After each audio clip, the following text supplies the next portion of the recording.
مگر مالکان پیچھے کہتے ہیں خیال رکھنا یار ٹی وی چینل نہ بند کروا دینا، ٹی وی چینل بند ہو گیا تو بزنس بند ہو جائے گا۔ یہ بول کا ٹی وی مجھے نظر آ گیا ہے سامنے، یہی ہے۔ بول والے مجھے بتا سکتے ہیں کہ کون سے لیفٹیننٹ جنرل کے سالے کو گھر بیٹھی ہوئی وہ تنخواہ دے رہے ہیں؟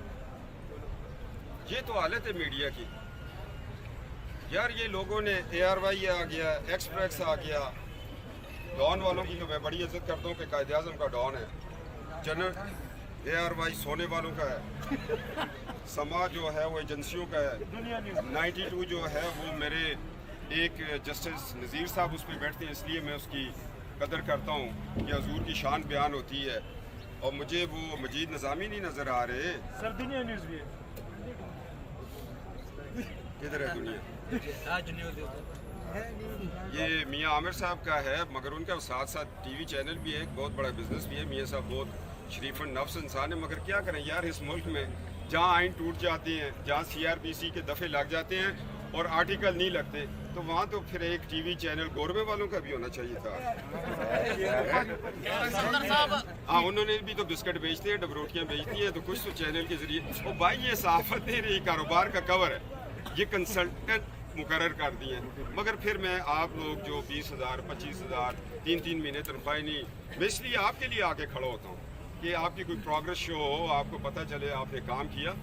آج میرے اوپر میرے صوبے میں شکر ہے اللہ کا، جہاں خان قیوم کا نام آئے گا، ولی خان کا آئے گا، باچا خان کا آئے گا، عبدالصمد اچکزئی کا آئے گا، مفتی محمود مرحوم کا آئے گا، جلال بابا کا آئے گا، تو وہاں ہمارا بھی نام آئے گا کہ اس صوبے میں جو آئین کو بچانے کے لیے باغی قرار دیے گئے ان کی لسٹ پیش کرو، کبھی تو ہوگی۔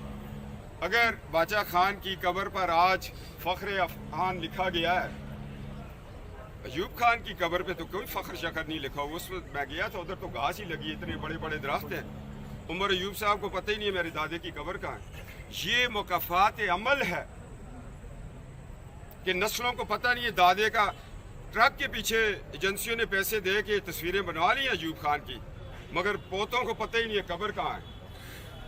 مگر حریت پسندوں کو پتہ ہے وہ قبر کہاں ہے، اس کے اندر کیا ہو رہا ہے، اس کے اندر کتنا بڑا عذاب ہے مادر ملت کو گھسیٹنے کا۔ آج میں نے اپنی عدالت عالیہ کے آگے درخواست کی ہے کہ مجھے جس بغاوت کیس میں گھسیٹا گیا اس میں IG خیبر پختونخوا کو بلایا جائے، قرآن پہ وہ حلف دے کہ اس کے علم میں تھا یہ FIR ہو رہی ہے۔